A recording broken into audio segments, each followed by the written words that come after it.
Hey guys, welcome to another video from FPL Football Herd.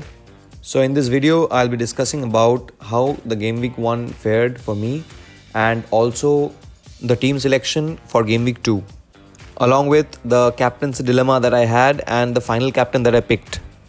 So if you have liked my videos and want to see more videos from me, please drop a like and subscribe to my channel. It really means a lot.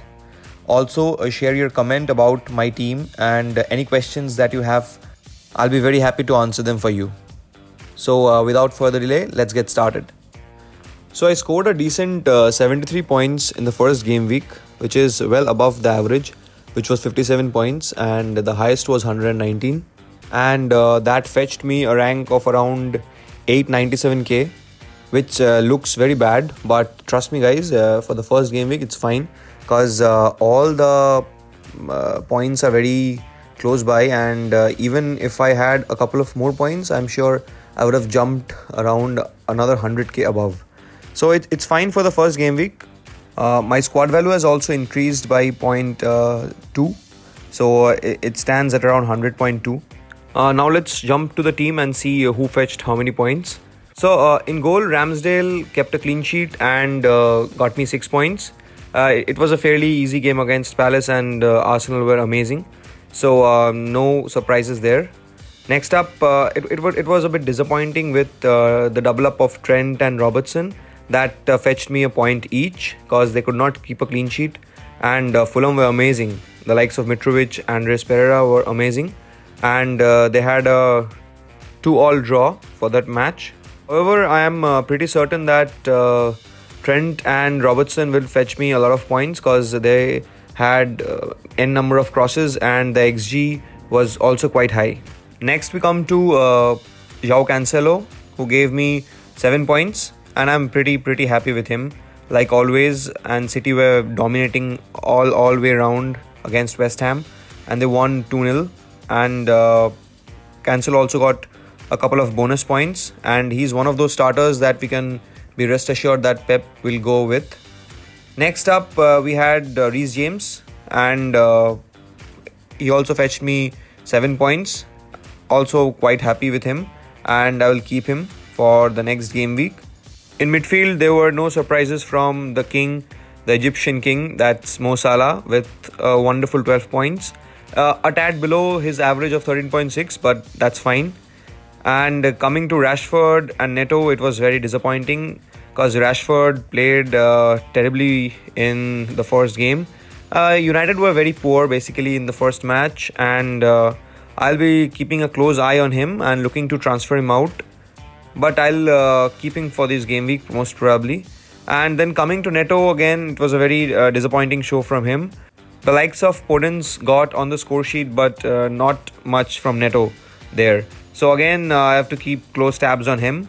Next up, we come to Martinelli, who had a wonderful game, and we could see that lively person in the left wing, combining wonderfully with Gabriel Jesus and Odegaard and Zinchenko and everyone else. It was also Zinchenko's header that fetched him his goal. Now moving on to the forwards, Gabriel Jesus fetched me a couple of points. He blanked, which was a bit disappointing to say the least, but he was very good. But it was very unfortunate that he could not score or assist in the first game. He had 6 successful dribbles, which was all that he attempted. And to be very honest, he looked very sharp, and it was everything but a goal or an assist. Now we come to my highest scoring player, which is Erling Haaland. And thank God I chose him over Harry Kane, because a lot of managers have gone ahead with Harry Kane instead of Haaland, and they are now cursing themselves. He was phenomenal. For the first match in the Premier League, he was outstanding. I'll be short of superlatives basically to describe him. He was making runs left and right, and the likes of De Bruyne, Gundogan always found him with an intricate through ball. So that fairly sums up the starting 11. Now coming to the bench, as expected, Danny Ward started and fetched 1 point. Amongst the others, Neco Williams could not fetch any point, but Andres Pereira looked very promising. and he's someone that I'll be keeping tabs on. Probably he will come from the bench and replace someone from the likes of Rashford or Neto in the starting 11. And Archer also had a cameo of 8 minutes, so he gave 1 point. So that was all about the Game Week 1 preview. Now let's jump into the team selection of Game Week 2. In goal, I have kept Ramsdale for his home game against Leicester. And considering the solid defensive discipline that Arsenal showcased in the first game week, we can expect a clean sheet again in this second game from them. In defense, I have kept the likes of Trent, Cancelo, James and Robertson intact. Liverpool have a very favourable fixture at Anfield against Crystal Palace, who are not that much renowned to score goals in Anfield. And given their low shot accuracy of around 20% in the first game in Selhurst Park against Arsenal, I'm expecting both a clean sheet and some attacking return from the likes of Trent and Robertson in this game. Next, for Cancelo, he has a very favourable fixture against Bournemouth at home, and there I don't see Bournemouth scoring any goals, even though they were a lot adventurous in the first game itself.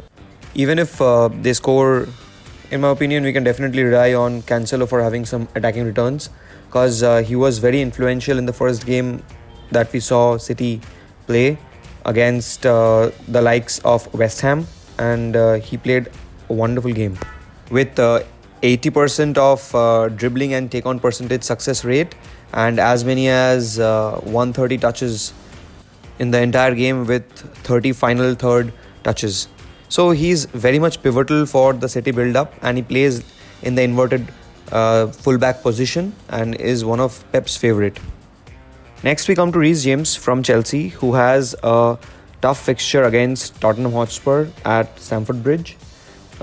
James in the first match played a very decent 90 minutes, had a greater involvement than João Cancelo in the final third with as many as 50 touches in that 90. He also took a couple of goal attempts. So that sums up the solid back four for Game Week 2. In midfield, to start with, I have the ever-reliant Mohamed Salah.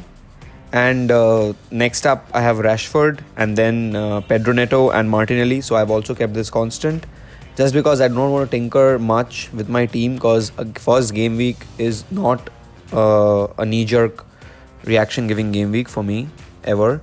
So it's better to roll a transfer and give the likes of Rashford and Neto one more opportunity in this game week to assess them whether they are capable enough to be in the team for the third game week or not. And more so because I want the likes of Kulusevski in my team, who is missing. But I'm quite hopeful that Rashford will have a good game week and get a couple of assists, or at least one. And then Neto was also not that much impressive that the fantasy managers wished him to be. But then again, the absence of Raul Jimenez played a major part in this. But we did see Neto have more than 7 penalty area touches, and he was influential in their build-up. And if you see the heat map, you will also understand that he was playing not only through the left side but also the right side. And Fulham did show in the first game that they are quite adventurous in the front, and I hope that they'll leave gaps at the back and which Wolves can exploit from the likes of Podence and Neto. Now coming to Martinelli, he also has a good game against Leicester.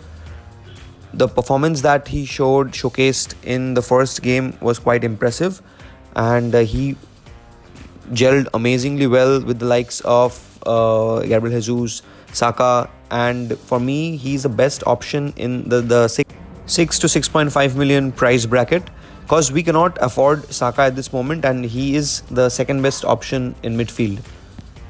Now coming to the attackers, we have Gabriel Jesus and Erling Haaland fixed there. In my opinion, Jesus was quite unfortunate in the first game that he could not be on the score sheet or assist. But I'm hoping for a return from him in the second game week, because Leicester seemed a bit unsettled at the back with Fofana rumours, And even Brentford managed to score a couple of goals against them in the first game week.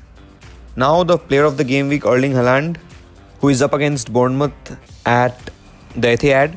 Haaland has moved the fantasy managers so much so that he's approaching a second price rise in just one game week. And I am really thankful that I did not opt for Harry Kane and went ahead with Erling Haaland for the first game week. So I'm sticking to him on the second as well. Now we come to the pertinent dilemma of whom to captain this game week. It's a battle between Mohamed Salah and Erling Haaland. Even though I would love to stick with Mohamed Salah, but Haaland is giving a very stiff competition for this game week. To assess this captaincy dilemma, we also have to take into consideration the sides that they both face. Erling Haaland faces a newly promoted Bournemouth side, whereas Mohamed Salah will be against the Crystal Palace side for the second game week. Even though Erling Haaland looks like a very popular game week 2 captain choice, but we have to take into consideration the fact that many of the goals that Haaland will score will be against sides which do not play that much of a low block, because all of his goals, or the majority of the goals that you will see him scoring, is making those runs and the likes of De Bruyne or Gundogan putting in a through ball. But I think Scott Parker's side will be a lot compact. That you can see in the last 6 games they have kept 5 clean sheets. So they are very compact at the back, whereas I will back the likes of Mohamed Salah because he has around 13 attacking returns in the last 10 game weeks against Crystal Palace. So it's a very neck and neck competition, and in my opinion Salah will be a much more safer bet than Erling Haaland. And if you want a differential captain, then I will tell you to go with Wow Cancelo. Otherwise, in my opinion, I'll stick to Mohamed Salah this game week. So to conclude, that was my team for game week 2, and I will be posting my final locked team for the game week 2 just an hour before the game week 2 deadline. So guys, make sure to follow my Twitter handle to know about my final locked team. Hope you have liked this video, and please do comment below whom you're captaining this game week, and all the best. And once again, welcome to the herd.